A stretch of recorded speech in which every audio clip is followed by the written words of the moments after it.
Ассалаумағалейкум, қадірменді біздің каналдың көрермендері. Бүгін бізде табиғат аясында Біләл мешітінің, Хазіреті Біләл мешітінің бас имамы Нұрлыбек бауырымызбен сұхбат болғалы отыр. Нұреке, Алла тағала қадамыңызды иншалла сауаптан жазсын. Амин. Уақыт бөліп бізге сұхбат беріп жатқаныңызға. Жалпы мынандай бір сұрақ.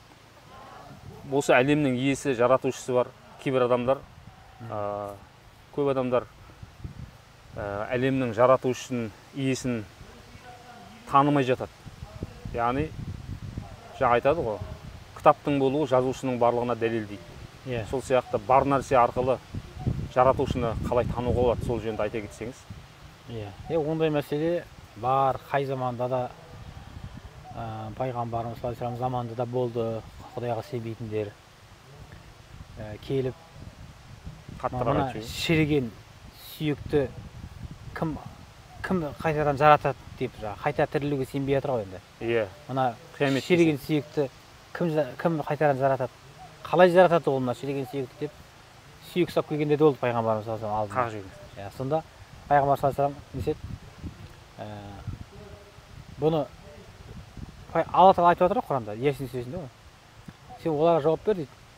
Бұл шіріген сүйекті алғашқыда кім жаратты осылай, сол қайтадан жаратады деп айт дейді. Көрдіңіз ба? Сонда аят түседі. Бар нәрсе ғой онда. Мынаны кім жаратты, сол қайтадан жаратты. Мынаның бәрін кім жаратты, сол сенің өмірді қалай сүрдің есебін алады. Кейбіреулер енді мысалы ол өзін өзі деп айтады ғой, табиғат жаратты деп. Ол енді табиғат жаратты, өзімен өзі байқаусызда дейді енді. Ол табиғат жаратты дегеннен кейін, сонда неге деген сұрақты қоя беретін болсаң, әңгіменің соңы байқаусызда дегенге тіреледі. Бас айтпесе ол енді өзімен өзі қалай жаратылады ол. Байқаусызда дейді да. Сонда байқаусызда деп айтуың дейді. Байқаусызда деген кезде, байқаусызға келіп тірелген кезде, онда байқаусыз неше рет қайталануы мүмкін деген сұрақ туады да. Бір рет болар. Бір рет болар, ал жер планетасы пайда болар.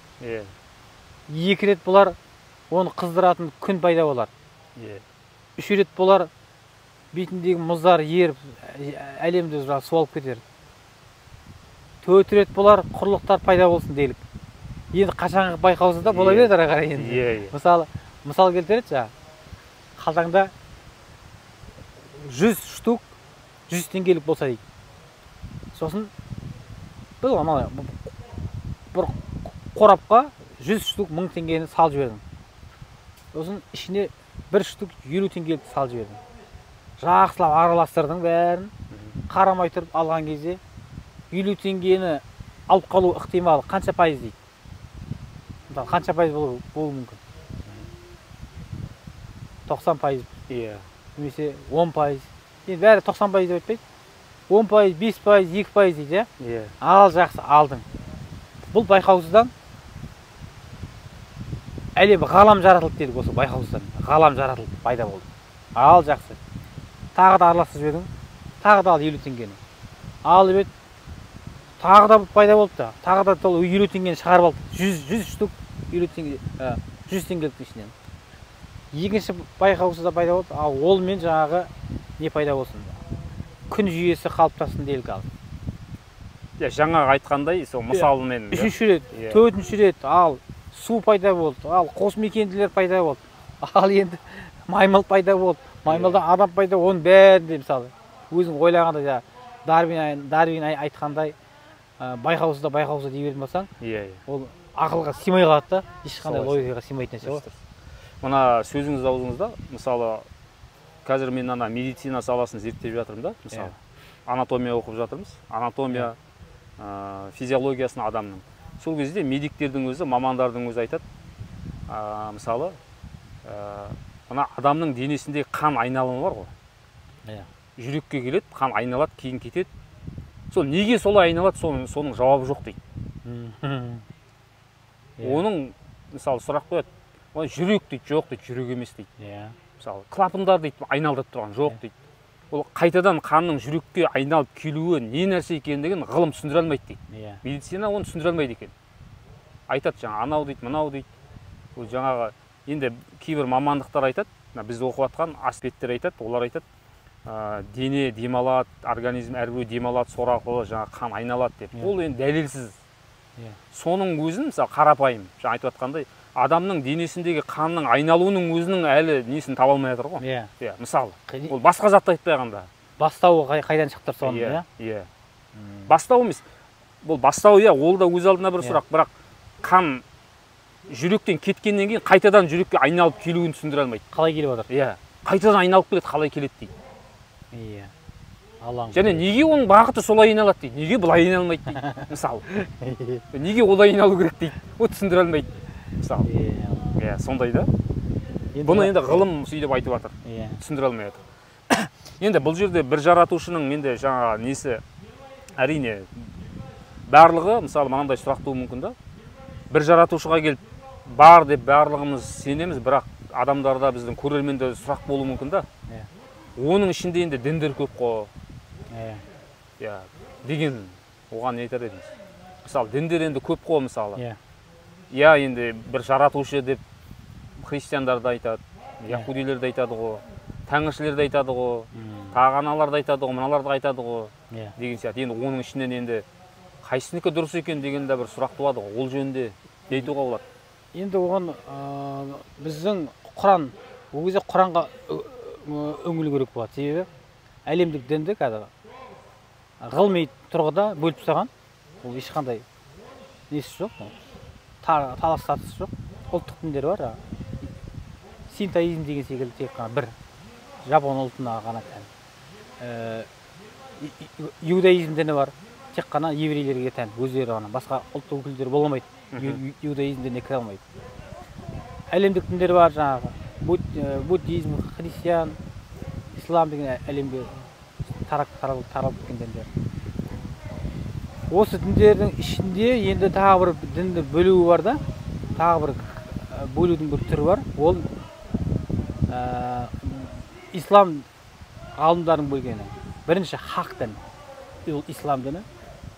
Екінші бұрмаланған дін, ол христиан діні. Яғни христиан діні мен иудаизм діні. Себебі олардың кітаптары бар, бірақ іштен де бұрмаланған адамның сөздері араласқанда.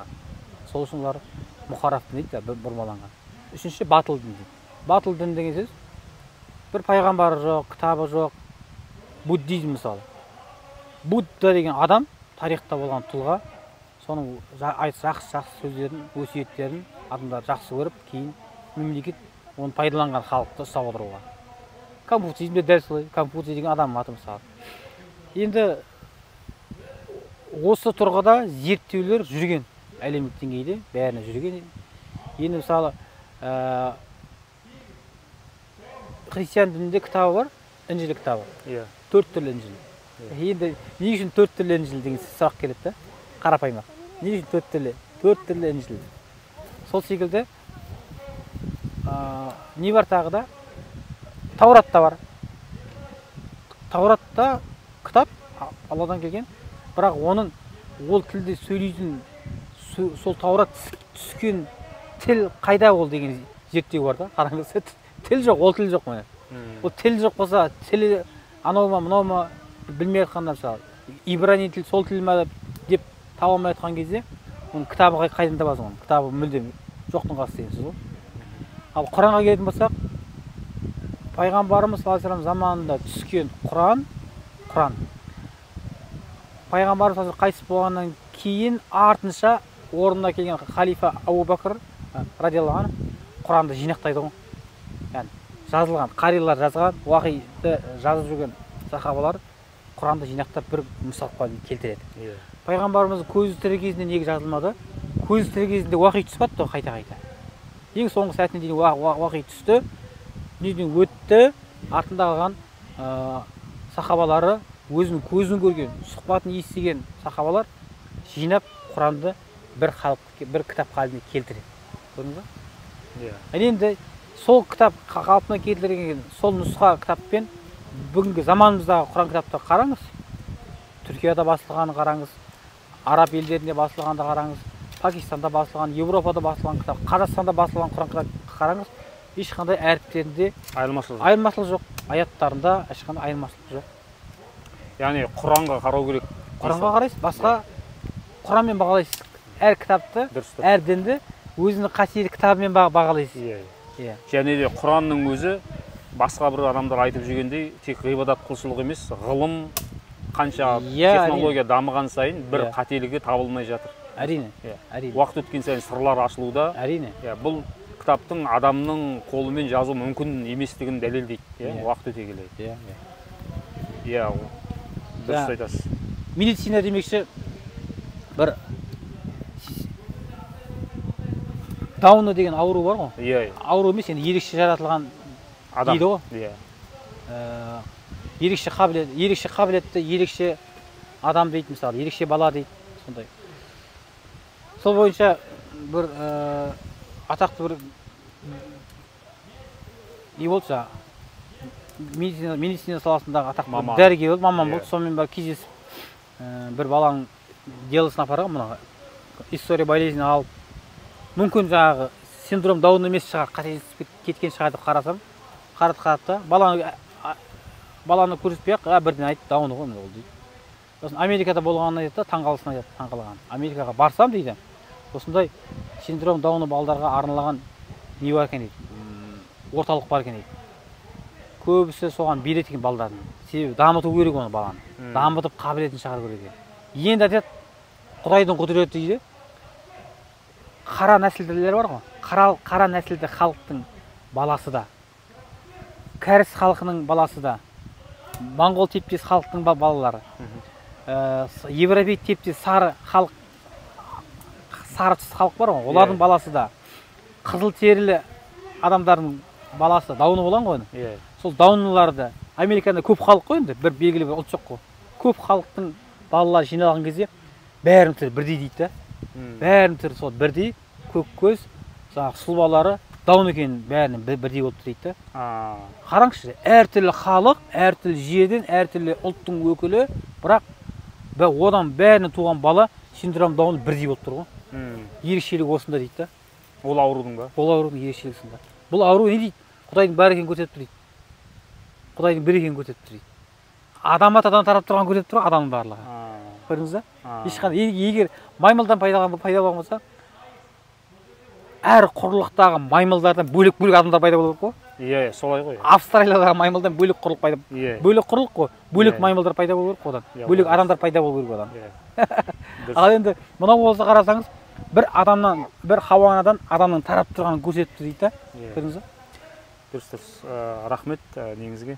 Енді мынандай бір неміз соңғы сұрағымыз, қысқаша бір жауап берсеңіз, мысалға қазіргі кезде адамдардың қоғамда көп айтатын мәселесі әсіресе дінге қатысты. Дінде көп адамдар ойлайды ғой енді, адамдарды жаңа өзіңіз айтқандай, Будда деген сияқты адамдарды басқару құралы деп сондай деңгейде қабылдайды да. Бір ненің шығарған несі, басқару, соларға не айтар едіңіз? Нақты қысқаша айтсаңыз. Енді солай айтушыларға.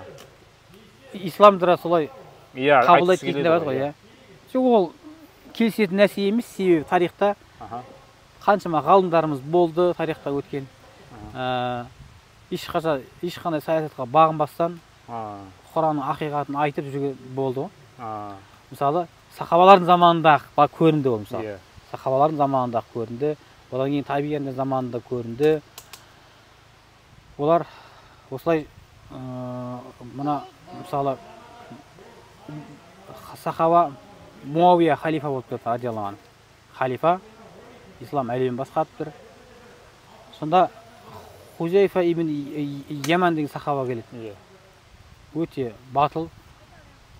Ол пайғамбарымыз саллаллаху алейхи вассаламның бір хадисін өте қатты өміріне бір принцип қылып алған. Егер менің пайғамбар саллаллаху алейхи вассалам айтады, менің қолымда алтын болса дейді, бір сай толы бір алтын болса, Құда өзімнің қарыздарыма керегімді аламда, қалған бәрі тарап жіберетін дейді. Осы хадисті енді пайғамбарымыздың замандасы көзімен көріп тұр. Осы хадисті өзіне басшылық қылып өміріне алады да, тым байлық істемейді қолына, ақша істемейді ешқандай. Және өзгелерді соған шақырады.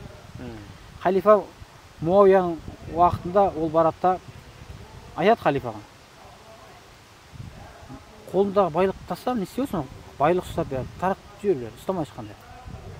Қазынаны босат, ұстап отты, бәрін таратып жібер дейді. Ақиқатын айтып жүрді жаңағыдай. Байлардың бәріне тиіседі солай. Сонымен бір күні Муавия оны сынайын деп, енді сөзбен жеңу керек, сахаба оған қатты бір келе алмайды. Адам жібереді, алтын беріп жібереді. Халифа беріп жібереді деп. Алтын беріп жібереді, алтынды алғаннан кейін көп ұзатпай артынан қайтаран елшіні қайтаран жібереді. Ана алтын сізге емес басқа біреуге екен, қателесіп кеттім деп бар дейді да. Сөйтіп барады ғой онда. Жаңағы алтынды қайтып беріңіз. Сізге емес, мен қателесіп кеттім дейді. Мен оны таратып жібердім алтынды дейді. Мен алтын таратып жібердім дейді. Одан кейін жеңе алмағаннан кейін, яғни сөзіне ісі сай болып тұр да, әділ болып тұр да. Алады да жер аударып жібереді. Мәдина қаласының шетіндегі бір ауылға жер аударып жібереді. Сол жақта өмірінің соңғы күндері сол жерде өтеді ары қарай. Көрдіңіз бе? Сосын мынандай да бір жаңағы оқиға бар ғой, мысалы, соңында келтіруге болатын шығар, иә. Мына пайғамбарымыздың мысалға дейін да, бұны елді басқару, басқа нәрсе деп айтатындарға дейін да. Иә. Пайғамбарымызға пайғамбарлық келіп жатқан кезінде, өзіңіз жақсы білесіз, келіп жатқан кезінде пайғамбарлық сол ол әлі атағы шыққан жоқ, көп адамдар оны білмейді, мысалға. Сол кезде сол өзінің қауымдары сенің қалағаның алтын болса біз берейік, қалағаның басшылық болса бізді басқар, қалағаның әйел болатын болса әйел берейік, дүние қалайсың ба, дүние берейік, бізді басқарғың келе ме, бізді басқар деп ұсыныстар жасайды ғой. Пайғамбарымыз одан бас тартты. Мысалға адамдарды деймін да, енді басқару, басқа ой болса, мысалы, мүмкіншілік қой ол да. Иә. Енді біреу алдануы мүмкін, адам болғаннан кейін, пенде болғаннан кейін, нәпсі бар, қызығып, лауазымға қызығып, алданып, басқаруға көнуі мүмкін біреулер.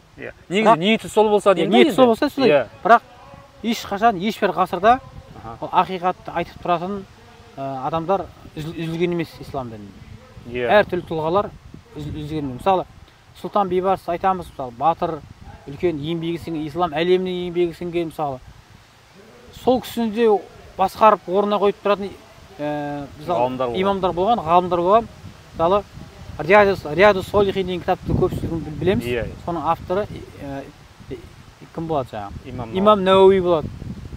Бетін айтқан Сұлтан Бейбарыстың.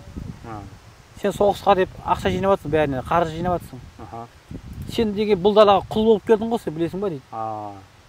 Сен шығар қазынада ақшаңды дейді. Неге сен оның бәрін басып отырасың да, басқалар алтындарын шығару керек. Басқаларға мәжбүрлейсің дейді.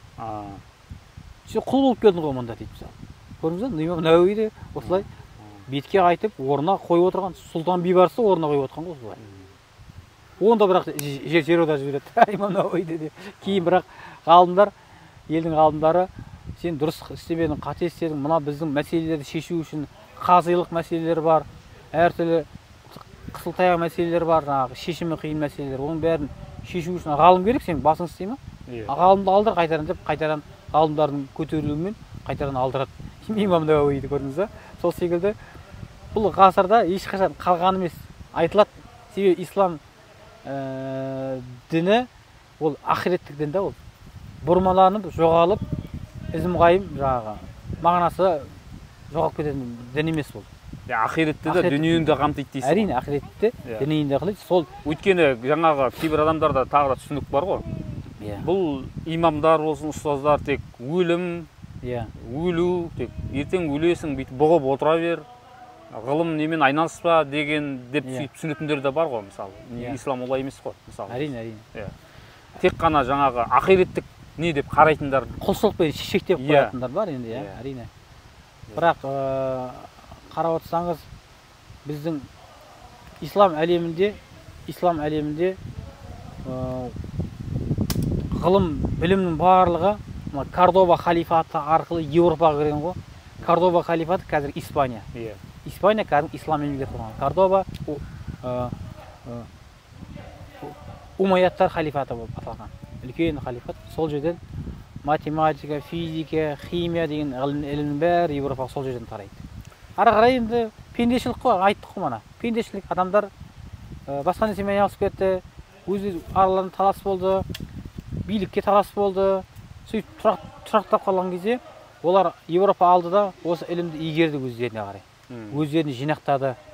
Өздері қашанғы мұсылмандардың қол астында ғасырлар бойы осы құл бола береміз. Бастауы мұсылмандардан шықты, исламнан шықты. Иә, исламнан шығып отыр енді. Көрдіңіз бе? Тарих куә дейсіз. Тарих куә оған, иә. Алгебра, Әл-Жәбір деген ғалымның атынан шыққан. Медицина әріптері бар ғой, мысалы, біз қолданып жүрген 1, 2, 3 деген сандар араб әріптері дейміз ғой. Негізі ол арабтар оны Индиядан алады да, Индиядан осылай. Сосын соны Рим цифрлерінің орнына қолданады. Себебі Рим цифр ыңғайсыз да, ұзағына кетеді. 20 десең 2x боласың былай, x боласың қайта-қайта.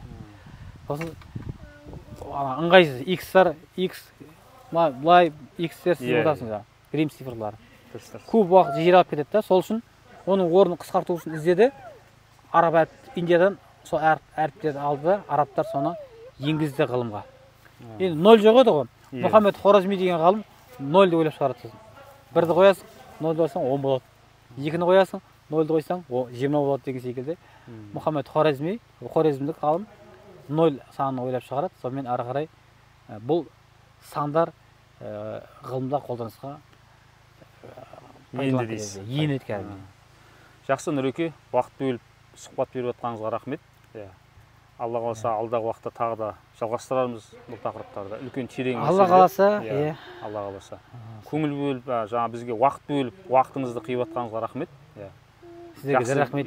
Жақсы күндерде жолға берейік. Осындай істің басында жүрген сіздерге. Алла разы болсын.